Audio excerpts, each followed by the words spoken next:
하나님 말씀 보도록 하겠습니다. 이사야서 43장 말씀 여러분들이 찾아서 한번 보시기 바랍니다. 이사야서 43장 오늘 7절 말씀 보도록 하겠습니다. 이사야서 43장 7절 말씀입니다. 다 같이 우리 통독할까요?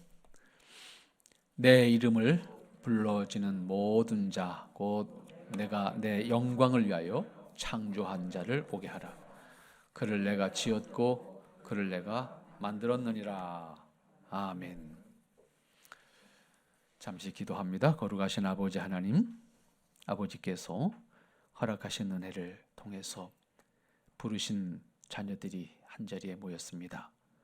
주님의 이름으로 부르셨사오니 주님 부르신 이들을 통해서 영광을 받으시옵소서. 그 부르신 이들이 하나님 앞에 온전케 서서 땅에서 하나님의 뜻을 살며 기뻐할 수 있도록 축복해 주시옵소서. 에덴에서 아담을 축복하셨던 하나님, 그 축복이 우리에게 있기를 소망합니다. 아버지 강권하여 주시옵소서. 아버지의 뜻을 온전히 이루는 역사가 나타나게 하옵소서. 예수님의 이름으로 기도하옵나이다. 아멘.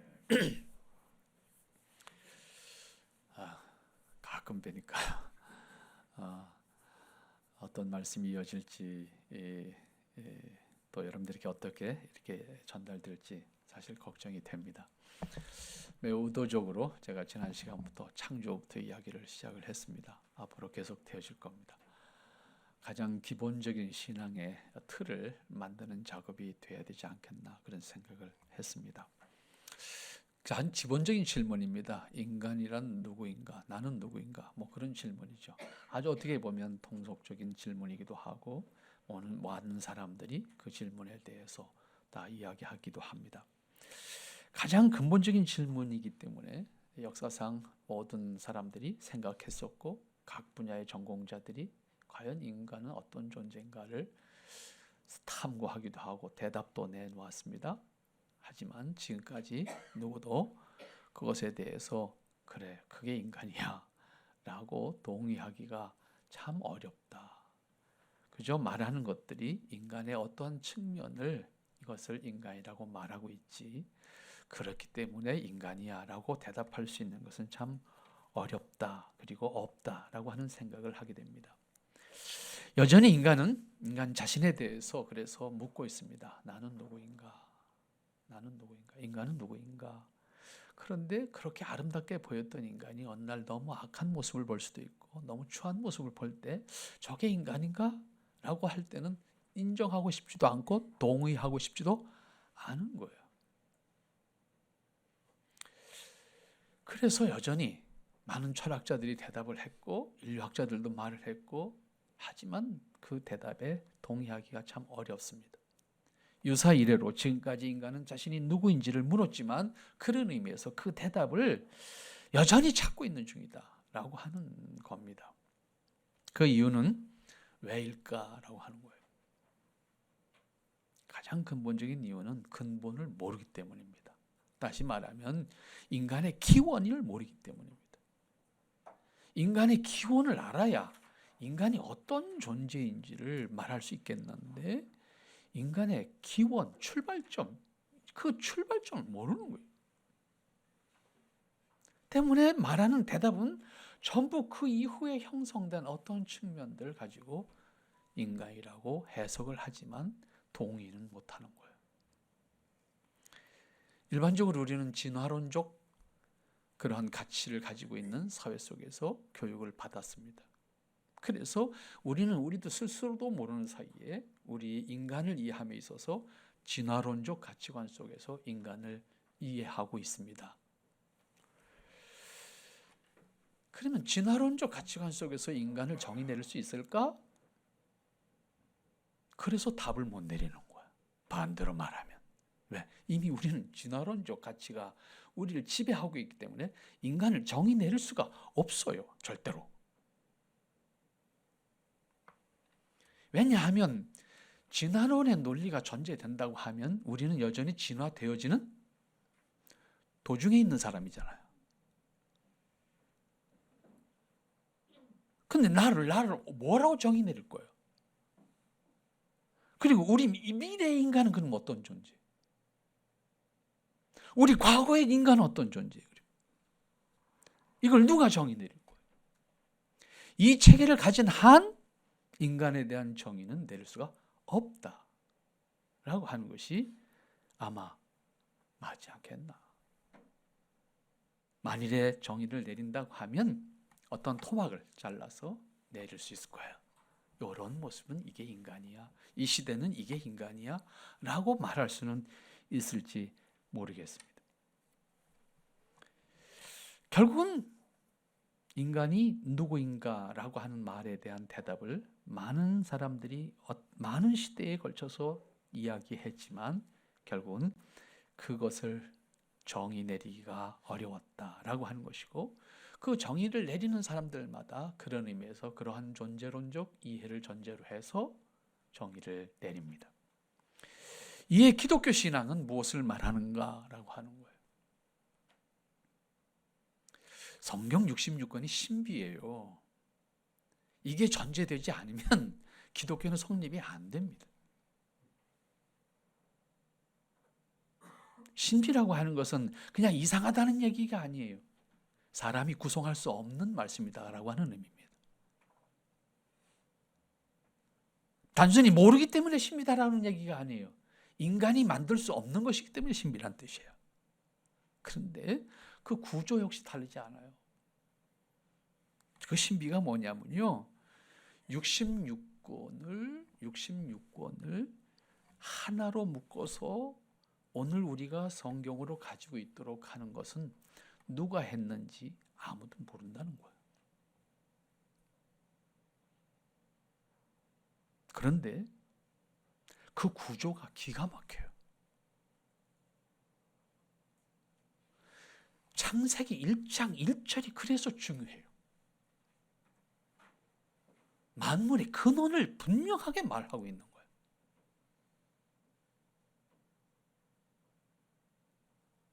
마태복음 1장 1절이 중요해요. 구약이 연결되는 말씀이에요. 요한계시록 마지막 절이 중요해요. 창조를 완성하는 거예요. 이 원리 속에서 인간은 누군가를 대답할 수 있어요. 오늘 이사야서 43장 7절 말씀을 읽었습니다. 우리는 이 시간 다시 한번 창세기 21장 말씀을 한번 다시 돌아가 보도록 하겠습니다. 한번 찾으시죠. 창세기 1장 27절, 28절을 한번 찾아주시면 좋겠습니다.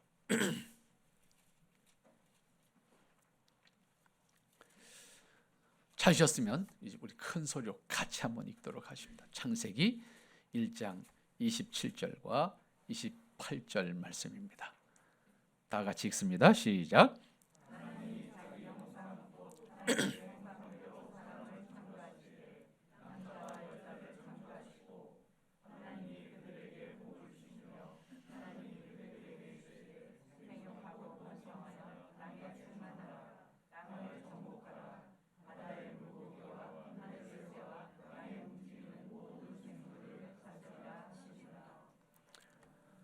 성경이 말하는 인간은 분명해요.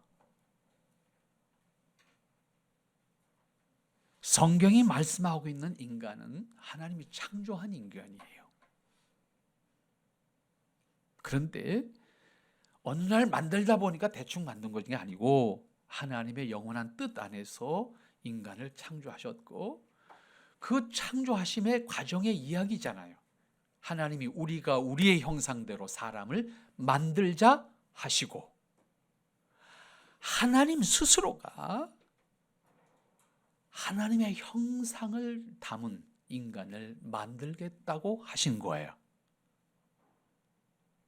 진화의 산물이 아닙니다. 하나님께서 하나님의 형상을 담은 인간을 만드셨어요.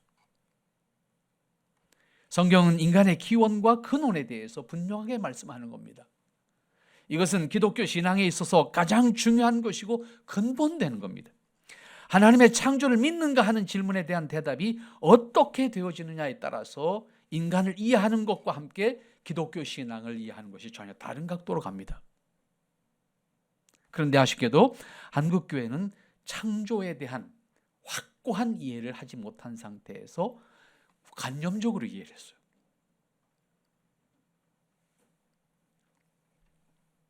대신에 대부분 구원에 집중해서 기독교 신앙을 이해하고 있기 때문에 기독교 신앙이 단지 구원을 받기 위한 과정, 구원을 받기 위한 수단으로 전락한 거예요. 기독교 신앙은 수단이 아니에요. 창조로부터 출발된 이 기독교 신앙은 하나님께서 인간을 지으시고 인간과 하나님의 관계를 설정한 거예요. 이 설정된 것이 신앙이에요. 이게 기독교라고. 기독교는 발전 과정 속에 만들어진 종교가 아니에요. 하나님이 인간을 창조하시고 그 창조한 인간과 하나님의 관계를 너와 나의 관계로 설정하신 거예요. 그게 신앙이에요. 이 관계를 확인하고 하나님 앞에 서 있는 것이 신앙이다. 그러니까 우리의 삶 전 영역이 하나님 앞에 서지 않으면 안 되는 거예요. 이걸 떠날 때 인간은 망가지는 거예요. 비참에 떨어지는 거예요.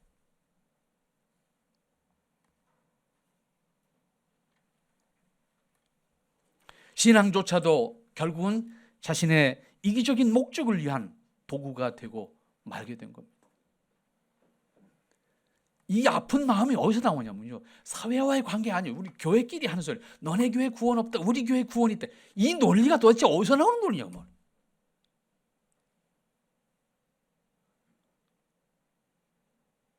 그것이 너와 나의 모습입니까? 그게 복음의 모습입니까? 그러므로 처음으로 다시 돌아가서 하나님의 창조, 그 중에서 인간의 창조에 대한 분명한 이해와 고백이 없이는 우리가 어떠한 모습으로 다시 태어난다고 하더라도 똑같은 사람입니다. 창세기 1장 27절 말씀 읽었습니다. 하나님이 자기 형상 곧 하나님의 형상대로 사람을 창조하시되 남자와 여자를 창조하셨다. 인간은 진화론의 산물이 아니고 하나님께서 영원한 뜻 가운데 하나님의 형상을 담아서 만든 존재입니다. 이것은 인간이 하나님에 의해서 존재되었다는 것이고 인간의 기원과 근본이 하나님께 있다고 하는 의미예요. 그리스도인은 이 사실을 분명하게 믿어야 합니다. 이 사실을 믿음으로써 비로소 인간은 누구인가? 인간은 어느 위치에 있어야 하는가? 인간은 무엇을 기뻐해야 하는가?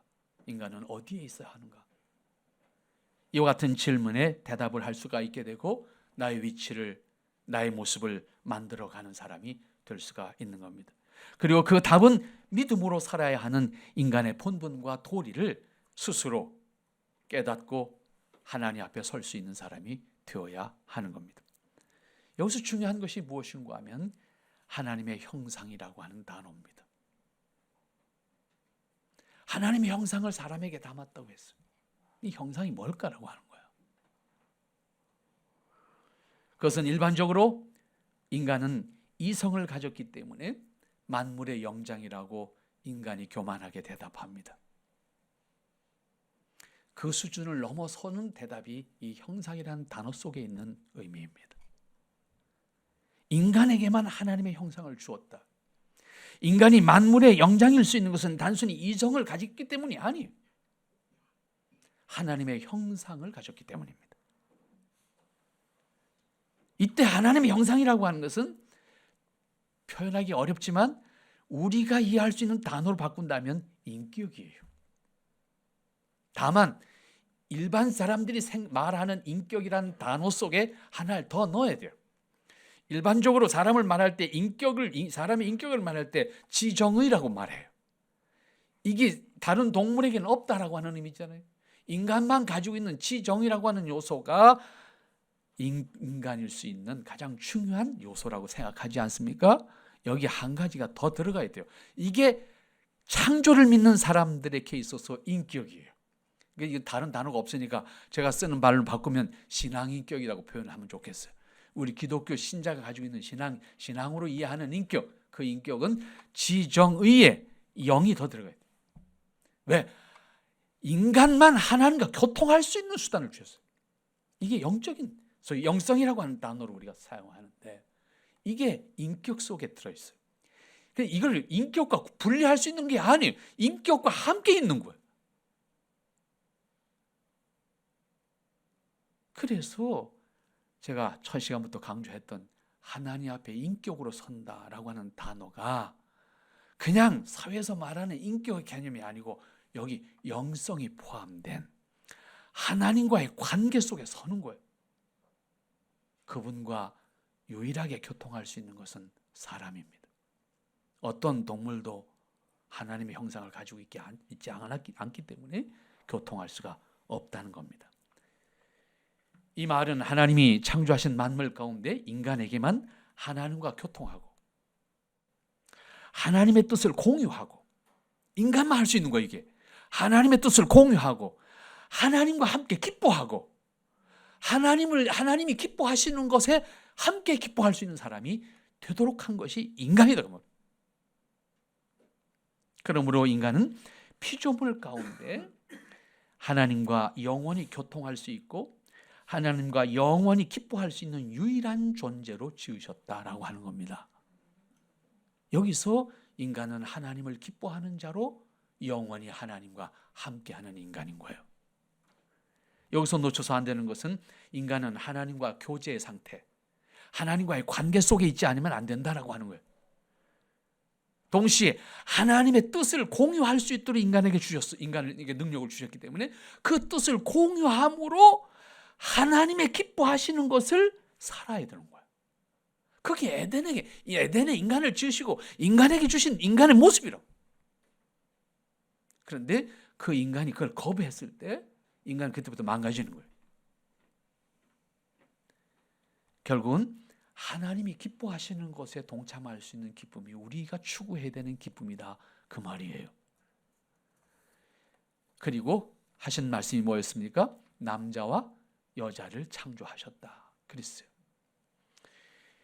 그리고 그들에게 복을 주셨다.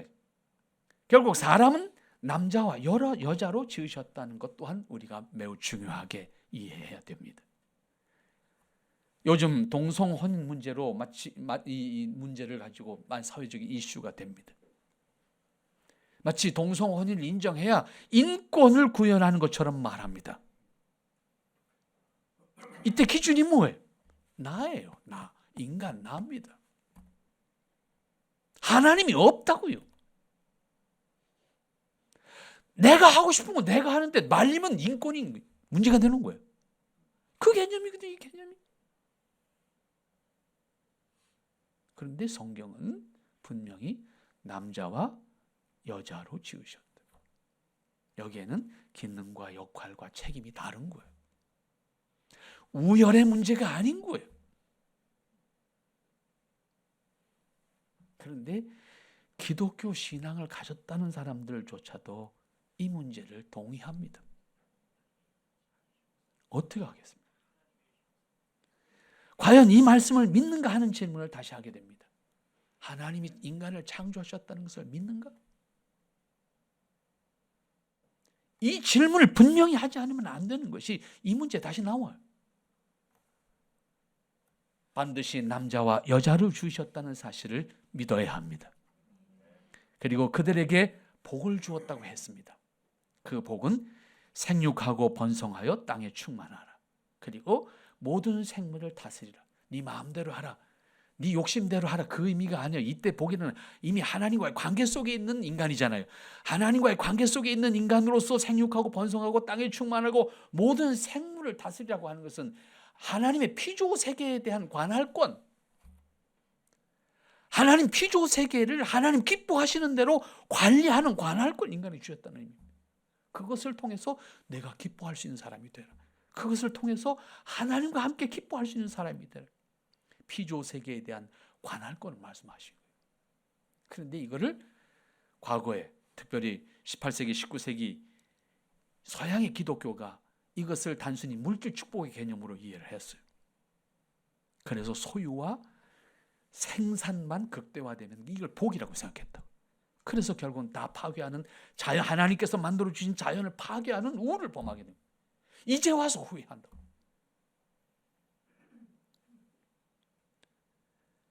우리에게 주신 것은 관리하도록 주신 거예요. 이걸 잘 관리해서 아름답게 기뻐하라. 그리고 그것을 지은 이를 노래하라. 우리에게 일용한 것을 주셨다면 일용한 것을 누림으로 기뻐하라. 그것을 통해서 하나님을 노래하라. 인간 밖에는 그거 할 수 있는 사람이 존재가 없어요. 여러분, 지구상에 사는 생명체 가운데에서 요리를 해먹는 건 인간밖에 없습니다. 어떤 동물도 요리를 해먹는 동물은 없어요. 이게 인간이에요. 인간의 특권이고 이것이 인간에게 하나님께서 주신 복이에요. 그런데 하나님과의 관계 속에서 먹는 것을 기뻐하지 못하면 욕심으로 먹게 돼요. 그때부터 망가지는 거예요. 그리고 먹는 것도 감격스럽게 먹어야 되잖아요. 근데 할 수 없이 먹으면 그것도 불행한 거예요. 제가 제일 감격스럽게 음식을 잘 먹는 분들이 계셔요. 소주 한 잔을 놓고 그 소주를 들이킨 다음에 감격하는 모습을 여러분들 보세요.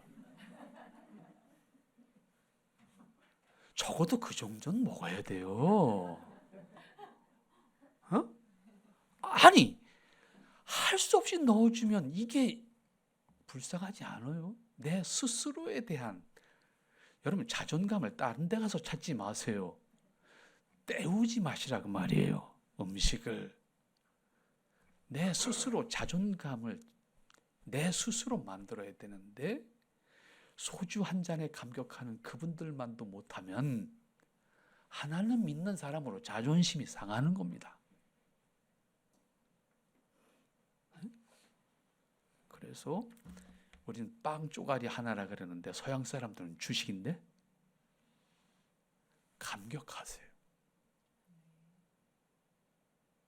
그 감격 속에 담긴 하나님의 은혜를 체험하시라고요.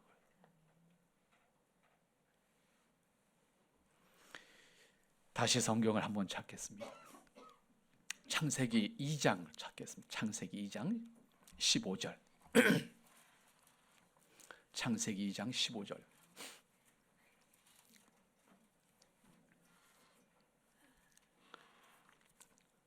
찾으셨으면 다 같이 읽겠습니다. 시작.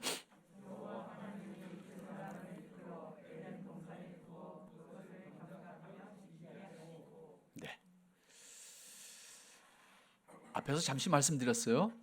이 세상에서 인간이 만물의 영장이다라고 하는 것은 18세기 이후에 이성주의가 발전하면서 인간 스스로가 만물의 척도라고 하는 개념으로 제시를 한 거예요. 그런데 만물의 영장으로서 인간이 과연 존엄한 존재인가? 한번 생각해 보세요. 세상에 이 지구상에 살아있는 생명체 중에서 만물의 영장이기 때문에 가장 악한 존재라 그러면 여러분 동의하시겠습니까?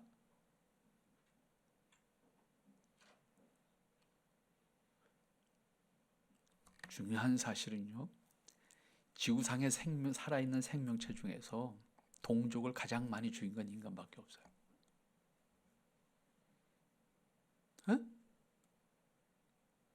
같은 동족을 가장 많이 죽인 건 인간밖에 없다고요.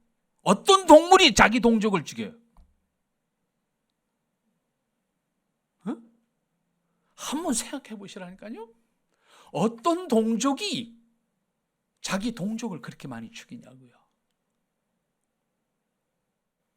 그런데 인간이 스스로 뭐라 그래요? 쥐가 만물의 영장이래. 말 됩니까?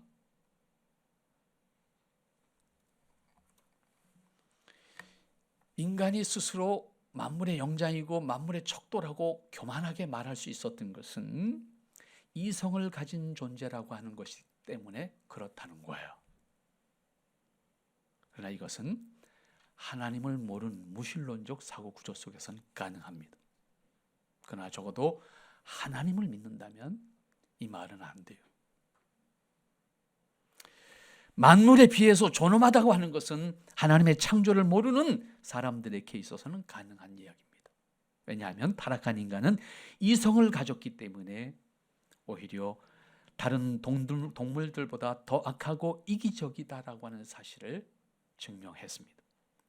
인간은 동물들이 먹이 사냥을 하는 것을 보고 잔인하다고 생각합니다. 그러나 인간이 같은 인간을 죽이고 고통을 가하는 것을 정당화하고 합리화시킵니다. 이성이 있기 때문입니다. 동의하시겠습니까? 그러면 스스로 존엄을 말합니다. 어떤 의미에서는 인간이 이성을 가지고 있기 때문에 더 이기적이고 더 악하다는 것을 부인할 수 없는데도 말입니다. 이러한 사실은 전쟁과 폭력으로 지배하는 세상을 보면 쉽게 알 수 있습니다. 따라서 하나님이 없는 세상에서는 힘이 정답입니다. 지식의 힘이 됐던, 돈의 힘이 됐던, 권력의 힘이 됐던, 육체적 완력이 됐던 자신과 동족의 이익을 위해서 전쟁과 폭력을 행사할 수 있는 힘을 가진 사람들이 세상을 지배할 수 있는 권력을 갖게 됩니다. 인간이 그런 것은 본래 하나님이 창조하실 때 그러면 그렇게 만들어주셨기 때문에 그런 존재가 되었는가? 이것은 다음에 생각하도록 하겠습니다. 그것은 아담의 타락과 함께 인간에게 주어진 형벌의 상태에 놓여 있는 인간에게 동반되는 문제입니다. 이 문제는 별도로 생각하도록 하겠습니다. 이것을 그러므로 말미암아 아담 이후에 인간에게는 달라진 모습이 있어요. 그것이 타락한 본성의 지배를 받는 인간이 된 겁니다.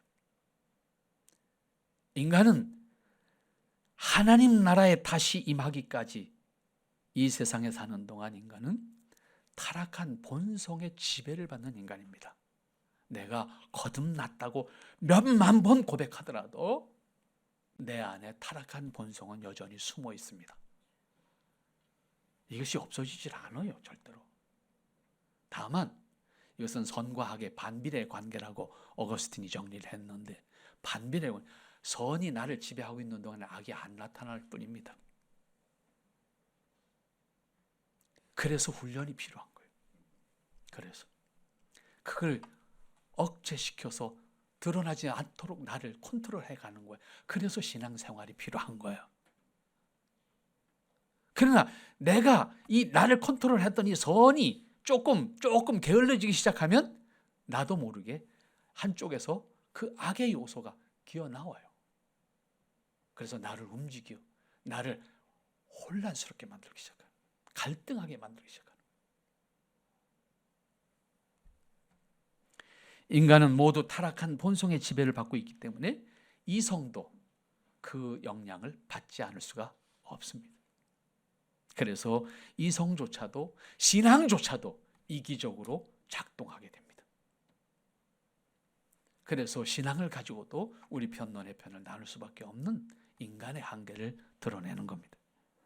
그렇기 때문에 이성이 어느 정도 통제될 때는 선한 모습과 선을 추구하는 것 같이 보이지만 그것이 통제되지 않을 때는 이기적인 폭력을 동반하게 됩니다. 그것이 극대화되면 전쟁이고, 그것이 좀 사회적으로 일어나는 폭동이고, 너와 나의 관계는 주먹질로 싸우는 겁니다. 개인도 사회도 국가적인 관계도 다르지 않습니다. 이러한 모습은 이성이 없는 동물보다 더 악한 일을 하게 된다는 것입니다. 적어도 동물들은 자신의 필요, 배고픔, 그것을 충족시키기 위해서 다른 동물을 잡아먹을 수 있습니다. 그건 생존의 원리로 주어진 거예요. 그러나 배가 부르면 자기 앞에 토끼가 지나가도 관심 없습니다. 그냥 자유하게 둡니다. 배가 고플 때만 잡아먹습니다. 그런데 인간은 달라요. 배가 불러도 어떻게 합니까? 그걸로 만족하지 않아요, 절대로. 창고에 쌓아놔요. 그걸 위해서 더 많이 창고에 쌓아놓기 위해서 투쟁합니다. 그러면서도 나는 만물의 영장이라고 말합니다. 여기서 놓쳐서 안 되는 것이 인간은 유일하게 하나님의 형상으로 지음받은 존재라는 사실입니다. 그것 때문에 인간만이 유일하게 존엄한 존재라는 사실을 그리스도인들은 확인해야 돼요.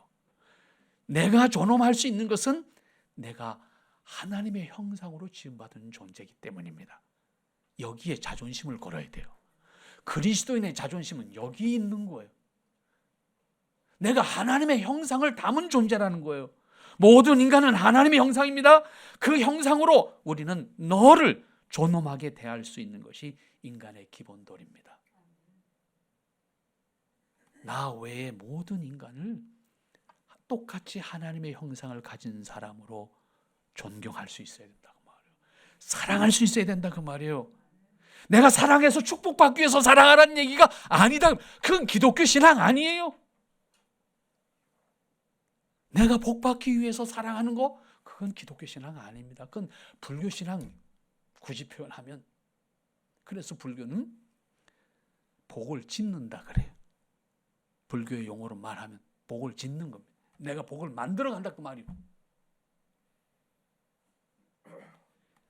조건이 아닙니다. 기독교 신앙은 도리예요. 하나님의 형상을 가진 존재로서의 도리. 마땅히 사랑해야 되는 거예요. 조건이 아니에요. 목적이 따로 있는 게 아니에요. 하나님의 형상을 가진 너이기 때문에 내가 너를 존경해야 되고 사랑해야 되는 거예요. 피부 색깔이, 생김새가 가지고 있는 것이 다르다고 해서 차별해서는 안 되는 거예요. 그게 기독교 기본 신앙이에요. 인간은 피조물이지만 유일하게 하나님의 형상을 가지고 있는 영원한 존재라는 의미입니다. 하나님은 인간을 동격으로 만드신 것은 아니지만 하나님의 형상을 가지고 있는 존재로, 하나님과 영원히 함께할 수 있는 존재로 지으신 것입니다. 그렇기 때문에 인간이 인간을 함부로 대해서는 안 되는 겁니다. 그것은 인간에게 주어진 권세가 아닙니다. 인간에게 주어진 권세는 서로를 존경하는 겁니다. 서로를 사랑하는 겁니다.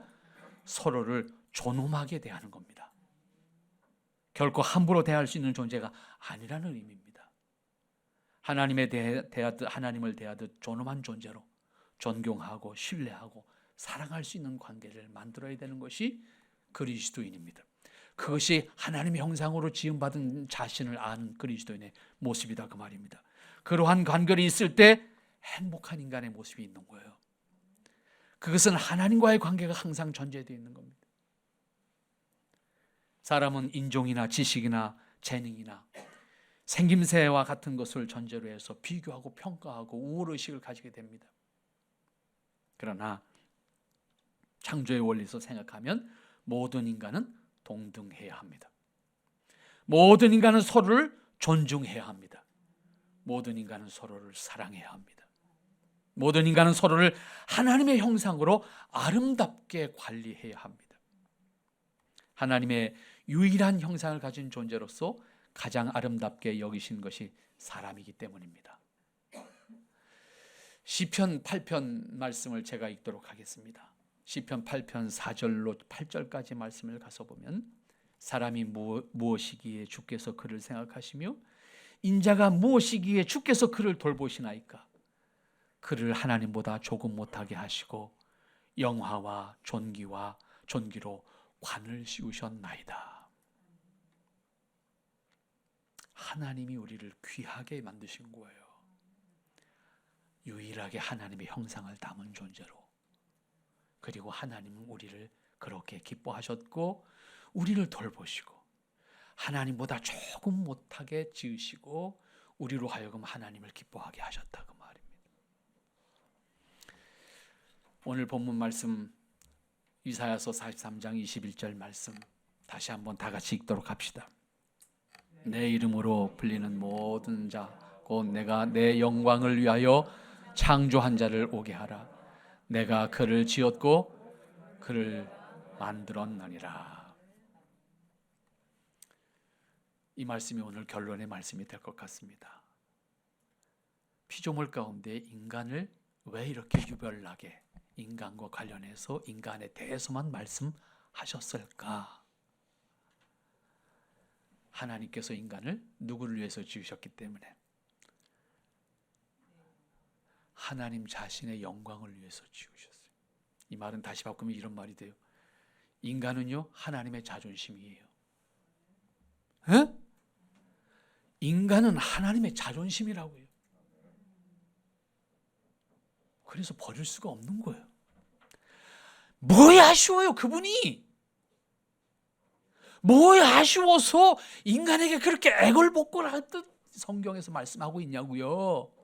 뭐야 아쉬워서 인간에게 그렇게 애원을 하고 있냐고요. 모른다고 하면 그만이고 너 싫으면 관둬 그럼 그만이지. 이유는 딱 하나예요. 하나님 자존심이 허락을 안 하는 거예요.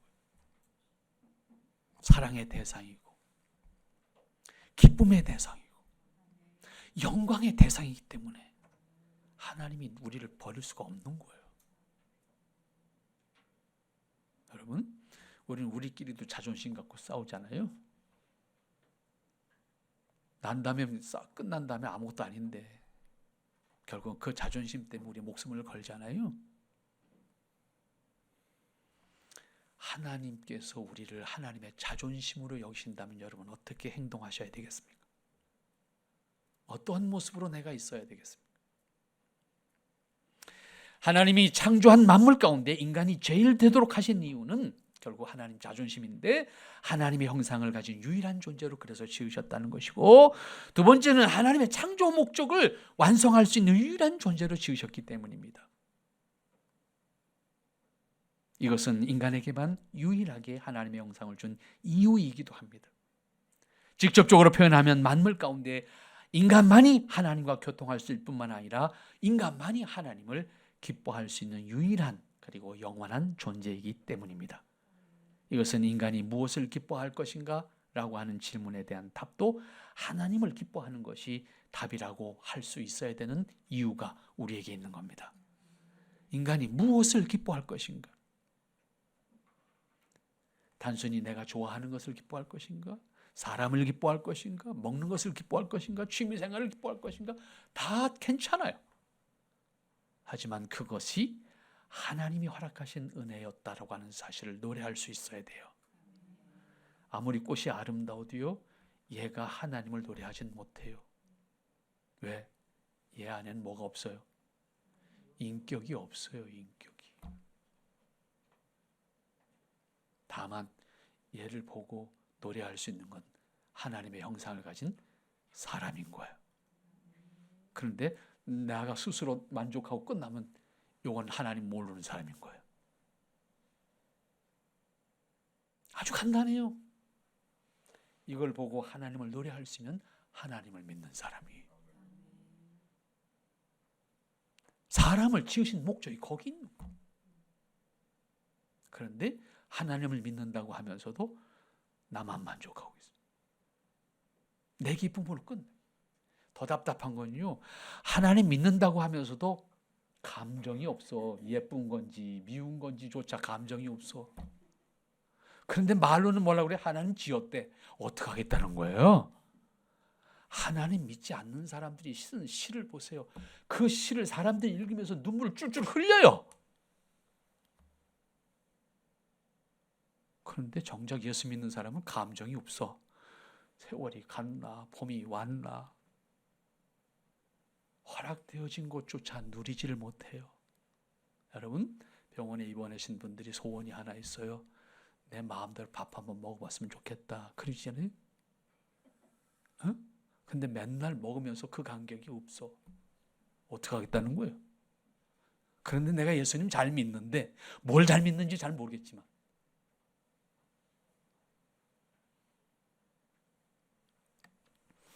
인간을 지으실 때 유일하게 인간만이 하나님의 형상을 가지고 하나님을 기뻐할 수 있는 능력과 자격을 주셨기 때문에, 동시에 인간은 그것을 통해서 기쁨을 누릴 수 있도록 허락하셨기 때문에 우리의 삶이 의미가 더하여지는 겁니다. 그러니까 우리 인간은 전적으로 하나님과의 관계 안에 있어야 하는 것이고 하나님을 궁극적으로 기뻐하는 것이 우리의 인생의 목표이어야 하는 겁니다. 그것을 신앙이라고 하는 거예요. 신앙은 종교적인 의식을 시행하는 것, 다시 말하면 종교적인 행위 속에 갇혀 있는 것이 기독교 신앙이 아니에요. 기독교 신앙은 창조주 하나님과 인격적인 관계로서 경외하고 하나님을 기뻐하는 것이 궁극적인 목적입니다. 여기서 중요한 것은 하나님과의 관계를 신앙이라고 한다는 것을 다시 한번 여러분들 마음 가운데 담아야 됩니다.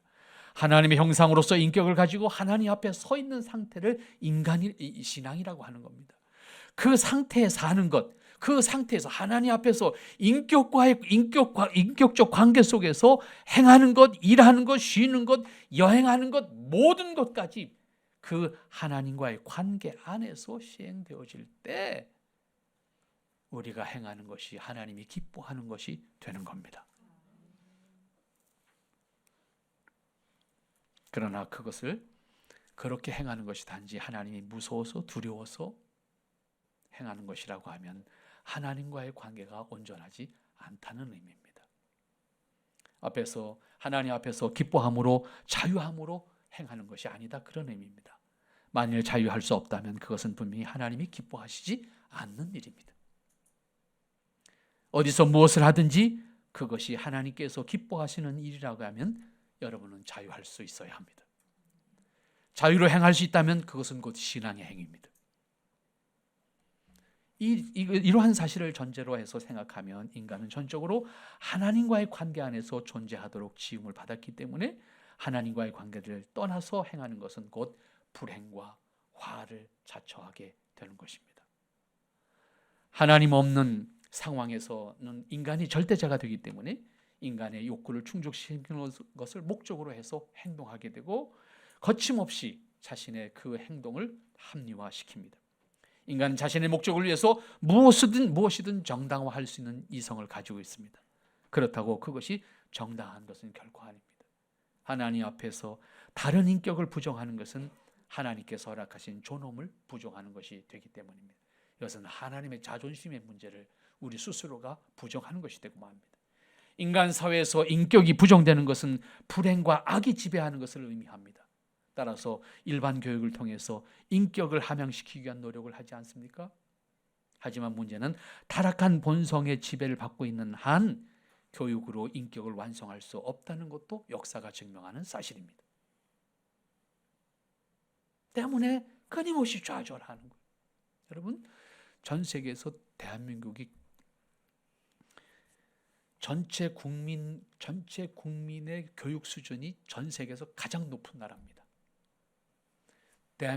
대한민국 인구 70%가 대졸자예요. 미국이 40%입니다. 그러면 대한민국 의식 수준이 세계에서 1등이어야죠. 범죄율도 없어야죠. 그러나 분명한 사실은 과거에 대학 하나도 없을 때보다 범죄는 더 많다는 겁니다. 아무도 대학을 안 다녔을 때보다 범죄율이 훨씬 높고 많은 사람들이 범죄자로 있다는 사실입니다. 고린도전서 10장 31절 말씀 우리는 너무 잘 압니다. 그렇기 때문에 너희는 먹든지 마시든지 무엇을 하든지 하나님의 영광을 위해서 하라. 우리에게 뭘 말씀하고 있는 거냐면 우리의 하나님의 형상으로 지음받은 인간으로서의 위치가 무엇이냐. 결국은 하나님과의 관계 속에서 하나님이 기뻐하는 것을 기뻐할 수 있는 사람이 될 때 우리의 모든 행위는 하나님께 영광이 되는 거예요. 자연스럽게. 그러나 이 관계에서 이탈되거나 이 관계가 온전하게 설정되지 못하다고 하면 종교도 나의 목적을 위해서 이용하는 수단이 되고 마는 겁니다. 하나님을 믿는 신앙을 고백하는 사람은 인생의 목적을 분명하게 설정해야 합니다. 그 목적은 하나님의 영광을 드러내는 겁니다. 하나님의 뜻을 드러내는 겁니다. 그것을 목적으로 자신의 삶을 설계하고 그 목적을 위해서 나의 삶을 달려가는 것입니다. 자신의 이기적인 그리고 본능적인 목적이 아니라 하나님의 기뻐하심을 드러내는 것을 목적으로 행할 수 있어야 합니다. 그것이 기독교 신앙입니다. 기독교 신앙의 목적은 다른 데 있지 않습니다. 자신에게 있는 것도 아닙니다. 오직 하나님의 영광이 있습니다. 그러나 그 하나님의 영광은 자신의 영광이 되는 겁니다. 하나님을 기뻐함으로 행하는 것, 하나님을 기뻐함으로 살아가는 것, 그 결과는 하나님을 위한 종교적 행위에 머물러 있는 것이 아니라 우리의 전 인격과 전 삶이 하나님이 기뻐하시는 모습으로 살아갈 때 자연스럽게 나를 통해서 하나님의 영광을 받으시고 나는 그것을 통해서 기뻐하는 사람이 된다는 것입니다. 그것이 아니라고 하면 자신의 목적을 위해서 기독교 신앙을 수단으로 생각하는 사람밖에 되지 않습니다. 무엇을 하든지 하나님의 영광을 위해서 한다는 분명한 자기의식은 인간이 행복한 길을 열어가는 것, 복된 길을 열어가는 것이 바로 거기에 있다는 사실을 다시 한번 여러분들이 기억을 할 수 있기를 바랍니다. 그렇게 할 때 우리가 신앙조차 경쟁함으로 말미암아 다투는 그런 모습이 안 된다 그 말이에요. 여러분 적어도 오늘 몇 가지 단어는 마음속에 담아두었으면 좋겠습니다. 나는 누구인가? 인간 나는 누구인가? 라고 하는 질문 속에 내가 하나님 앞에 어떠한 존재이어야 되겠는가? 라고 하는 것과 더불어서 하나님 앞에서 하나님의 사람으로 그리고 하나님이 기뻐하는 삶을 살아갈 수 있는 여러분들 될 수 있기를 바랍니다. 기도합니다.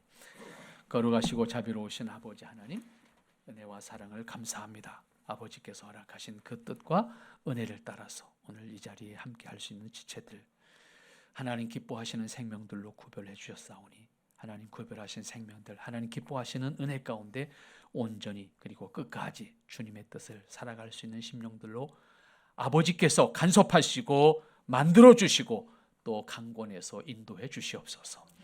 예수님의 이름으로 기도하옵나이다.